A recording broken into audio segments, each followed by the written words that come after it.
Presentar a la siguiente ponente, amiga y vecina, Ana Gil Hernández, graduada en Física por la Universidad de La Laguna con su TFG sobre teoría de cuerdas y actualmente estudiando en el grado de Matemáticas. Ella nos presenta su teoría de cuerdas express, que estoy segura que será increíble, espectacular y de dimensiones desproporcionadas. Más de 3 seguro. Un aplauso, por favor.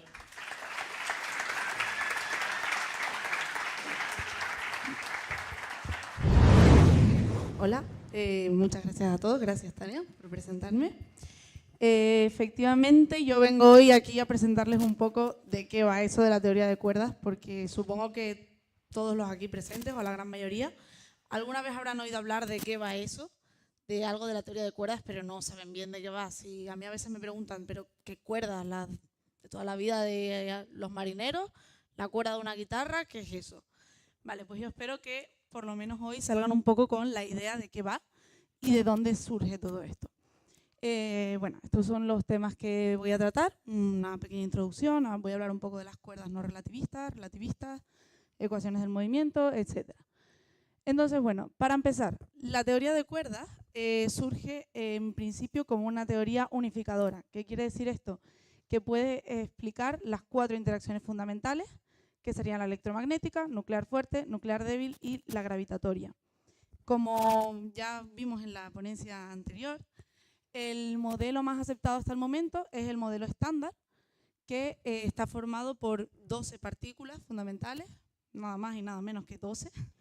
Tenemos por una parte los fermiones, que son los que representan la materia, y por otra parte los bosones. Y además pues el bosón de Higgs, que ya con la ponencia anterior le hemos dado suficiente protagonismo por hoy.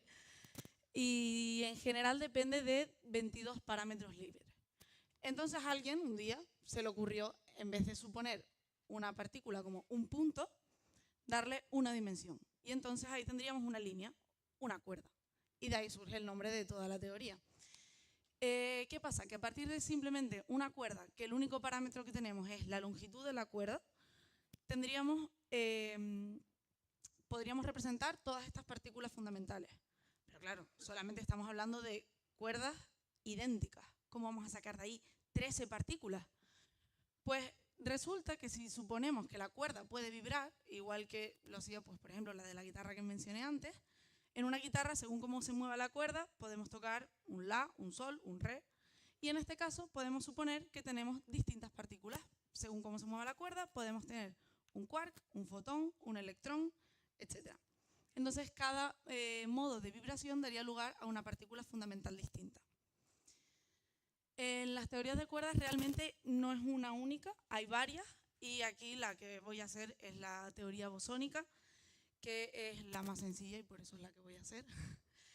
El problema es que solo predice bosones, no aparecen los fermiones de por medio, y ya adelanto que otro problemilla es eso de la dimensionalidad, que se obtiene como resultado al derivar la teoría, pero serían 26 dimensiones.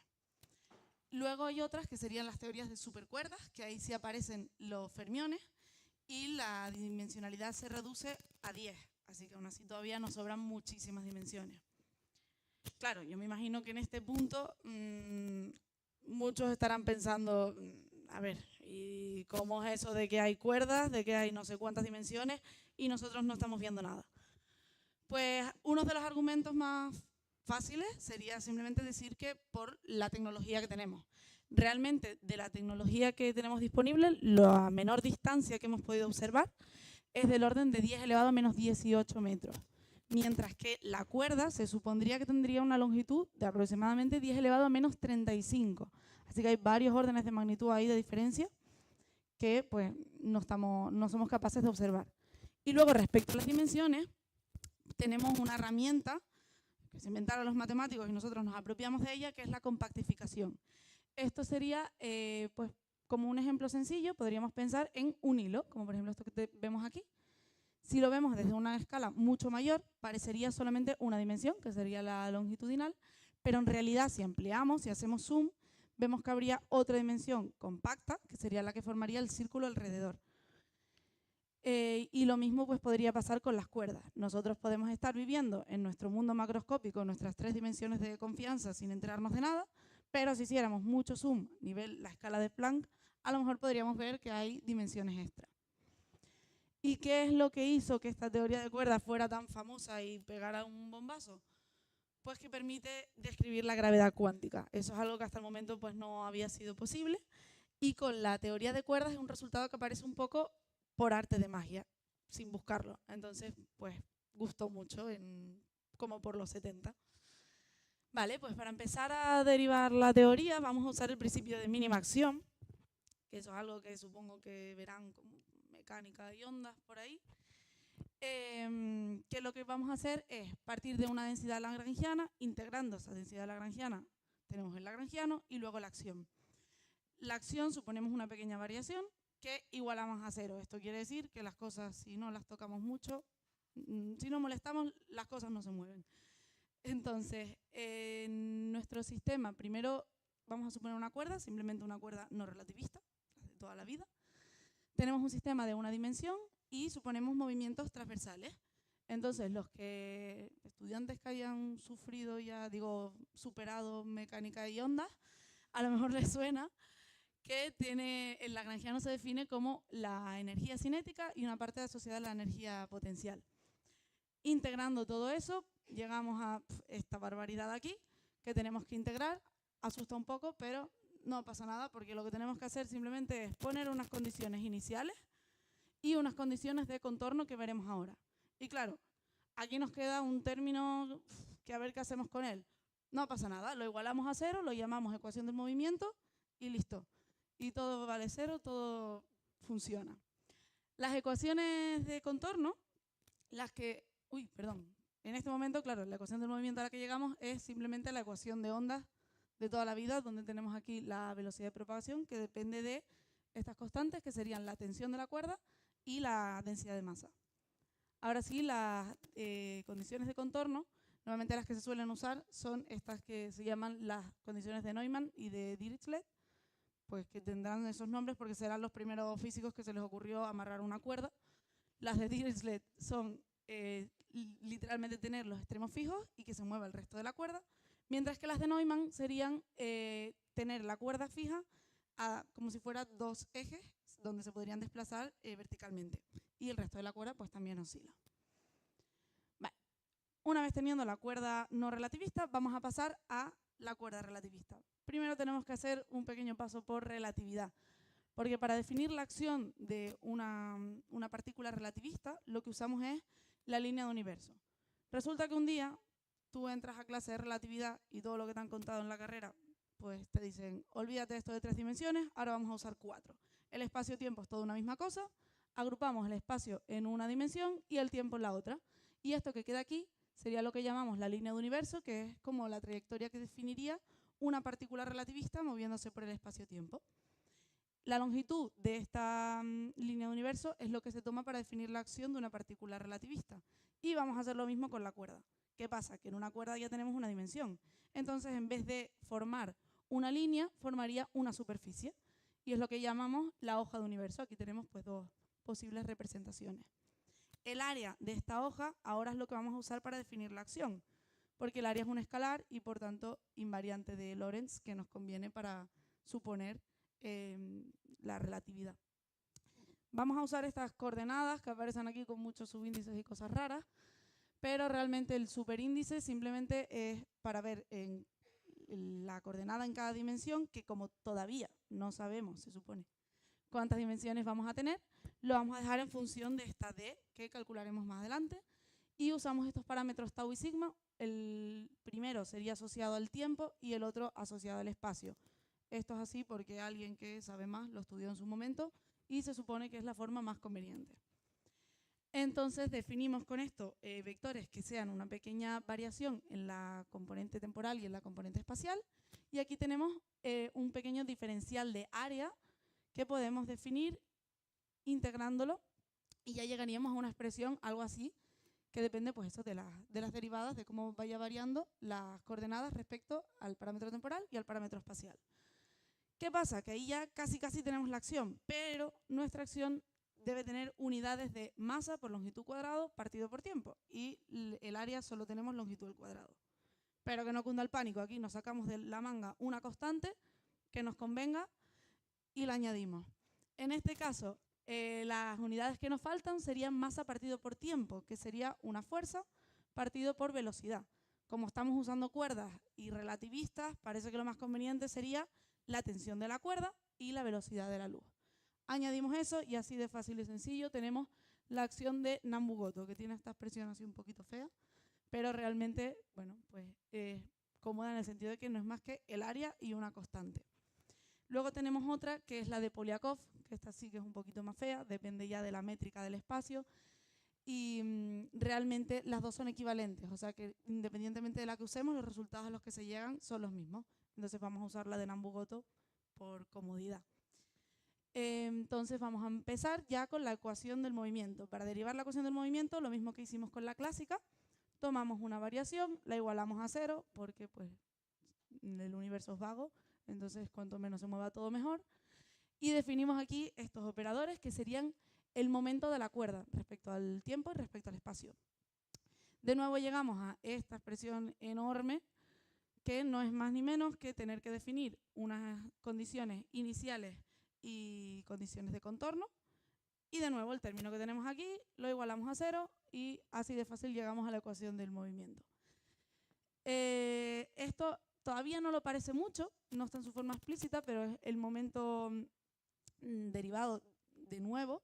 Entonces al final no es más que una segunda derivada, que es la ecuación de ondas de toda la vida. Y las condiciones de contorno, claro, ahora que estamos hablando de una cuerda relativista, del tamaño más pequeño que cualquier partícula fundamental, igual parece un poco ambiguo eso de atarla, ¿no? Entonces, estas condiciones lo que definen son un nuevo elemento que se llaman branas. Las branas son objetos multidimensionales a los que las cuerdas están fijas. Podemos tener branas de dimensión 0, que serían un punto, de dimensión 1 serían una cuerda, dimensión 2 una superficie, y así sucesivamente, hasta las branas de dimensión d-1, que serían las que ocupan todo el espacio. Y dependiendo de las condiciones que queramos suponer, pues tendríamos cuerdas, podrían estar cerradas, que es una opción, o las abiertas pueden estar fijas a una misma brana por un extremo y por otro, o a una brana por un extremo y a otra brana por el otro. Vale. Pues ya teniendo las condiciones de contorno, las ecuaciones del movimiento, tenemos que considerar unas simetrías que se dan en el sistema. Esto lo voy a pasar un poquito rápido y quiero que, bueno, espero que me crean, porque no me da tiempo de hacer mucho hincapié aquí.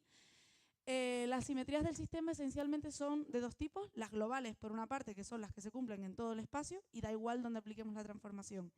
Y serían las simetrías respecto a transformaciones de Lorentz y las de traslaciones y rotaciones. Y luego por otra parte tenemos las simetrías locales, que esta sí depende de dónde se aplique la transformación. Tenemos la invariancia frente a reparametrizaciones, o sea que da igual los parámetros que usemos, vamos a llegar al mismo resultado. Y la simetría de Weyl, que tiene este nombre, pero realmente hace referencia a deformaciones en la métrica del espacio-tiempo. Entonces, si tenemos en cuenta estas dos cosas, aquí es cuando les pido que me crean, se llega a esta restricción de aquí. Simplemente, pues, esto debe cumplirse y aquí arriba tenemos la ecuación de ondas, ahora sí, en su forma explícita. Y cumpliendo estas dos cosas podemos resolver el problema al que llegamos con la teoría de cuerdas. Ya tenemos las restricciones y tenemos la ecuación del movimiento. Podemos pasar esto a una expansión en modos de Fourier. Con esto lo que vamos a hacer es, bueno, primero normalizar las constantes, que esto es la forma pija de decir, hay muchas letras aquí, me da pereza ponerlas, entonces digo que son 1 y me las quito. Y luego vamos a usar este parámetro de aquí, que se llama el parámetro dependiente, y se relaciona con la longitud de la cuerda. Vale, entonces los modos de Fourier que vamos a definir, primero tenemos el modo 0, que sería uno que depende, aquí como vemos, del momento. Y luego tenemos el resto de modos para n pues, mayores que 1, que serían los coeficientes de Fourier como tal. Y tenemos que hacer aquí una pequeña diferenciación entre las cuerdas abiertas y las cuerdas cerradas, porque en las cuerdas abiertas solo tenemos un modo de propagación y si alguna oscilación se propagara en sentido contrario, sería como suponer que la vibración llega hasta la esquina y rebota. Mientras que en la cuerda cerrada pues podemos tener modos propagándose hacia la izquierda y modos propagándose hacia la derecha. Y por eso aquí esta diferenciación de estos dos alfa. Vale. Pues haciendo toda esta expansión en modos, llegamos a esto para la cuerda abierta, que también se ve muy grande, pero si nos fijamos un poquito, vemos que aquí lo que tenemos es una posición inicial y aquí el alfa cero, que habíamos dicho que era el momento, por el tiempo. O sea, una traslación de toda la vida, de posición inicial más velocidad por tiempo. Y luego aquí tenemos un coseno con los modos de Fourier, que esto no es más ni menos que las oscilaciones. O sea que después de tanto rollo, el movimiento de una cuerda es lo que se traslade la cuerda completa más lo que vaya oscilando en los puntos intermedios. Y para la cuerda cerrada tenemos algo similar, solo que una expresión para los modos que se desplacen hacia la derecha y otro para los modos que se desplazan a la izquierda. Vale. A partir de los modos de Fourier se definen otros modos de oscilación que se los inventó pues, un señor argentino que se llama Virasoro. Y le cuadró porque fueron bastante importantes, porque las restricciones a las que llegamos antes con las simetrías equivalen a que todos estos modos tengan que ser iguales a 0. Entonces, si suponemos el modo cuando la m vale 0, vamos a tener aquí un producto de alfa 0, que serían el momento lineal multiplicado por sí mismo. Y eso de relatividad, los que hayan ya pasado por ahí, les pueda sonar, se relaciona con la masa efectiva, de ahí desde donde calculan la masa de los fotones, para que se les quede si se los preguntan en el examen. Tiene que ver con el producto de los momentos. Entonces, de repente, para una cuerda que solo habíamos considerado que pueda vibrar, nos acaba de salir masa. Esta es la expresión que tenemos, pues dependiendo de eso, de los modos de oscilación, para la cuerda abierta y para la cuerda cerrada. Y ahora sí viene lo bueno, que es cuantizar. Aquí se empieza a complicar un poquito la cosa, porque lo que vamos a hacer es la forma más sencilla, no es la más rigurosa, pero se llega al mismo resultado. Sería la cuantización canónica, que consiste en pasar directamente la teoría clásica a cuántica. Cambiamos los corchetes de Poisson por conmutadores y todos los campos y modos que hemos usado en operadores. Entonces, en este punto es cuando vemos que si tomamos los modos de Fourier y le aplicamos como conmutadores los corchetes de Poisson, las relaciones de conmutación corresponden con los bosones. Entonces aquí es cuando vemos que la teoría es bosónica y no van a aparecer fermiones por ningún lado. Sin embargo, podemos definir eso con los modos de Fourier, nuestro estado fundamental, y a partir de ahí los operadores de creación y destrucción. Aplicando los operadores de creación, nos fabricamos todo nuestro espacio de estados excitados. Ahora bien, si ven esto de aquí, a lo mejor, bueno, no sé si sabrán, es la métrica de Minkowski. A algunos a lo mejor ese nombre todavía les suena ruso, pero es alemán. Y lo que nos dice es que si tenemos dos vectores de componente temporal que se multiplican, es como un producto escalar, pero ahí aparece un signo negativo. Claro, ese signo negativo, si lo multiplicamos un vector por sí mismo, eso es la norma. Y la norma, los que hayan pasado ya por las cuánticas, lo siento mucho, se relaciona con la probabilidad. Y claro, si la norma nos da negativa, ¿cómo vamos a tener probabilidad negativa de un estado? Eso no tiene sentido físico. Pues estos estados de aquí que se predicen se llaman estados fantasma. Son estados de norma negativa, no tienen sentido y por tanto los tenemos que quitar de la teoría. Pues ¿cómo los quitamos? Pues a partir de estos conmutadores que hemos usado, nos van a aparecer alguna serie de constantes que podemos fijar. Si las fijamos convenientemente para eliminar nuestros estados no físicos, vamos a obtener un valor que resulta ser que esta constante es el número de dimensiones. Y para que no aparezcan estos estados fantasmas, vamos a tener que debe ser exactamente 26.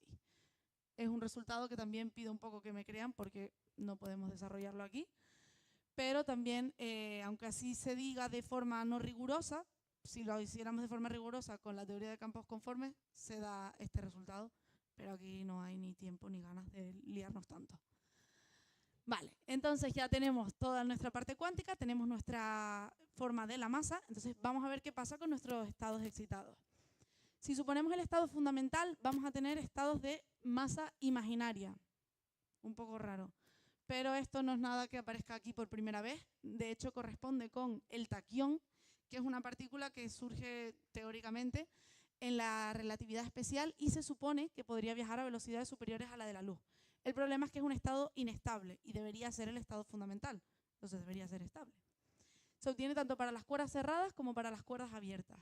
Y luego para la cuerda abierta, si suponemos el primer estado excitado, tenemos una partícula de masa 0 y spin 1. Y esta representación corresponde con un fotón, partícula que ya pues conocemos, bien, amigable. Si ahora nos vamos a la cuerda cerrada, para el primer estado excitado tenemos una partícula de masa 0 y spin 2. Esto da lugar a podemos diferenciarlo, digamos, en un tensor de dos partes. Si nos quedamos con la parte simétrica, tenemos por un lado una partícula que sería un campo escalar, que es el dilatón, y la otra parte sería nuestro deseado gravitón. Aquí es donde llegamos a la partícula que nos permite formar la gravedad cuántica. Y llegamos así, pues, como por arte de magia, fabricando simplemente nuestros estados excitados. Entonces, pues hasta el momento lo que hemos visto es que tenemos una teoría que podemos cuantizar, llegamos a que cada estado de oscilación va a dar lugar a una partícula distinta, pero claro, el problema es que seguimos sin tener fermiones, entonces no podemos describir nuestro universo si no tenemos materia. Para añadir los fermiones, lo que sería necesario es las supersimetrías, que ya nos comentaron un poquito en la charla anterior, pero ya serían como los siguientes pasos de esta teoría.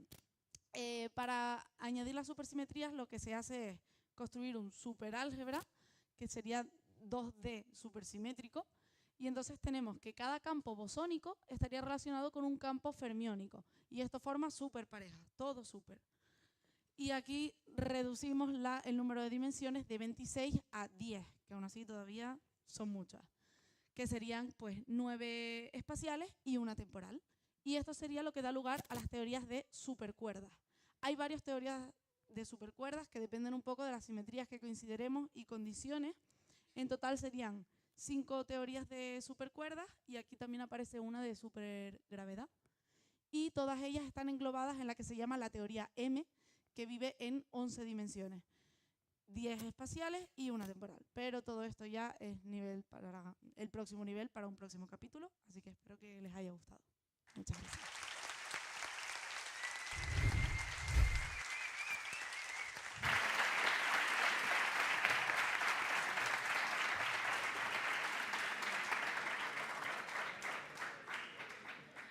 Muchas gracias, Ana. Lo haces todo súper bien, que lo sepas. Damos paso a la ronda de preguntas.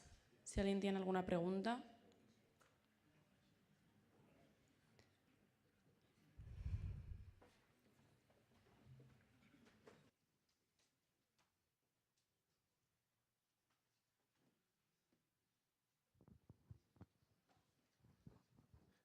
Bueno, gracias por la charla. Y me quedó la duda de cuando estábamos hablando acerca de las dimensiones de las branas, de alguna manera el límite ponía D-1. ¿El -1 ese por qué? ¿Cómo que de menos?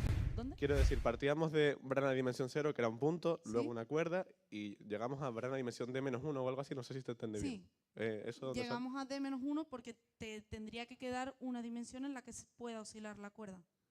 Entonces, esa queda libre. Ah, vale. Tienes que tener D-1 sujeta. Vale, claro, tiene todo el sentido del mundo. Vale, pues gracias. Nada. ¿Alguna? Sí. ¿Alguna más? Creo que... No, porque lo ha explicado todo súper bien, No. así que un aplauso. ¿Sí? Oh. Thank you very much. I don't speak Spanish, but Okay. I understand. It's Thank very you. good. It's very clear. Thank you very much. And I have one question. Have you an idea because it's one of model or people are looking to, it's very important. Have you an idea what the observer we can measure, who can say it's good, it's lies with supersymmetry, of course. Have you an idea what's observer, we can the mass or something like that? Yes, I think the observable is more related with supersymmetries. I'm not sure. But as I said at the beginning, it's like we are considering a scale that we cannot observe yet. So maybe it's difficult to have experimental observation. But I think it's very good research in this model. Thank you, and good luck. Thank you so much. Muy bien, Sí, pues alguien- hay otra pregunta.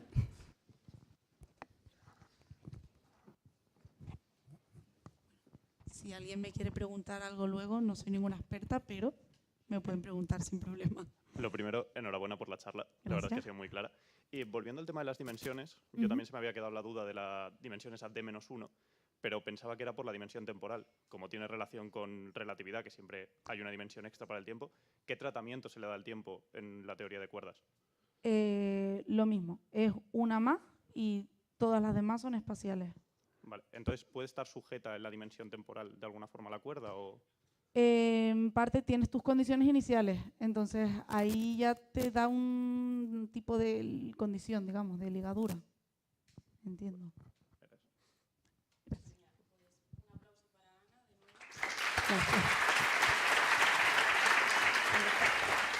¿Dónde está?